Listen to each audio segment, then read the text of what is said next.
Okay, welcome everyone. As promised in the last video, today we will be talking about Newton's third and final law. This one is probably the hardest to grasp and the one that confuses the most amount of people, and it might be because there's the most words in it. So, what this law says is that there's a lot of words in it. But the condensed way, and what you really need to know, the meat of it, is that every opposite has an equal, every force has an, not every opposite, every force has an equal and opposite reaction. And you could jot this up to things besides force. You can say every action has an equal, that's probably the better way to say it. Every action has an equal and opposite reaction. And obviously this is not going to apply in philosophical terms, it simply applies in physical things like force. Equal and opposite reaction. Alright, here we go. This kind of begins to confuse a lot of people. So you think about what this means is that every time I apply a force to something, for example, this wall, I push this wall right here, I push this board right here.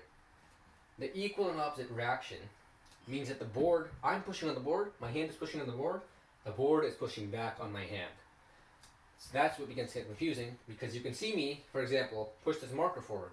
You don't see the marker exert a force on my fingers. You don't really see that happen. But it actually is happening all the time. You think about the way that the earth is pulling you to the center, the gravity. That's how much you weigh. There's going to be an opposite force to that. It's going to be you pulling on the earth. And you don't see that happen, so we really never see it occurring in huge things such as the earth, in giant systems like that. But we don't, so for that reason, we don't really see it inherently occurring around us, so we kind of disregard this a lot of times. But this is actually extremely key, especially when we're talking about smaller systems. And we'll get a lot to that when we're talking about kinetic energy, and we're talking about collisions and all. This becomes hugely important then. But for now, we'll try to understand what this means. So in this diagram, if I draw a wall and a box pushing against it. So what we see is, if I try to draw a hand here,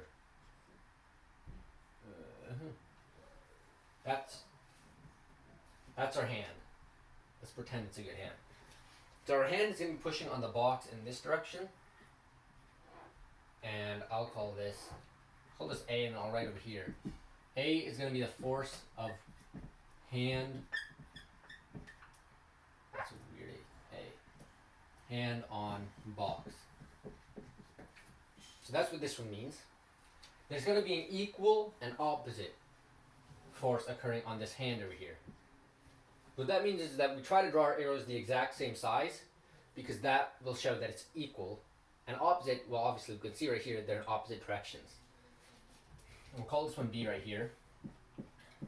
B is going to be the F of the box on the hand. And you could just tell from the wording that these are going to be equal and opposite. You really just switch the two objects that you have. So if you had F of hand on box, you now have F of box on hand. So this is what it begins to get to. Now if we erase these two, and we see what else is occurring in the system, I'll erase the hand too. If we see what else is occurring in the system, you have the box pushing against the wall. So it's exerting a force on the wall. Call this C.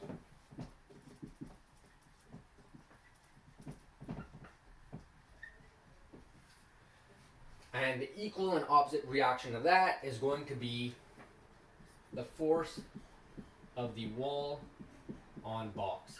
It's actually easier if we think about this as a ball. And if we forget about the hand pushing against it, if you throw a ball against the wall, what happens? That ball comes back, right? The reason that occurs is because you have your wall. Your ball is going to exert a force against the wall, right? So there's no cause for the ball to move to switch directions just yet. But because of this force, there's going to be an equal and opposite force right here.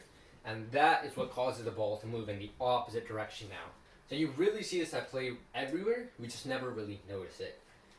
So every force is going to have an equal and opposite reaction. So you might be asking in this case, you see that the ball goes against the wall and it comes back, it bounces back. So you see the force being exerted on the ball, but where's the force on the wall going, right? You might be asking, if they're equal, why is the ball moving and the wall not moving?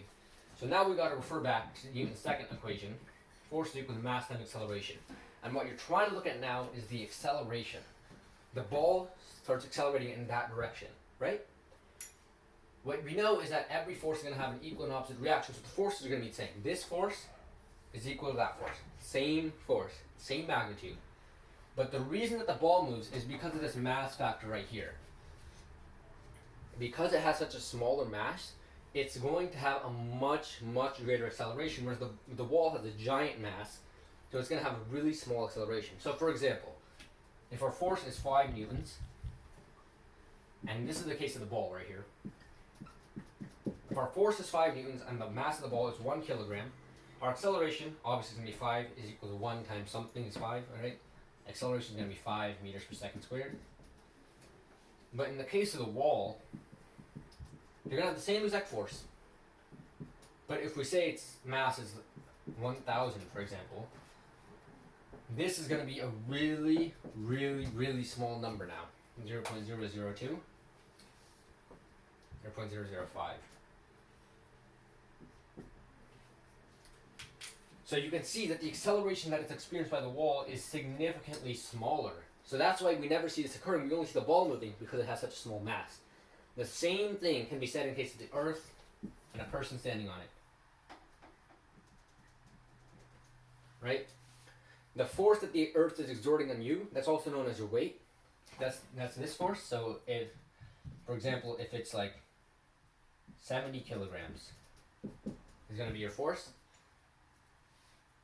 And your mass is, let's say, 50 kilograms, then your acceleration is going to be some like 1 point something something, right?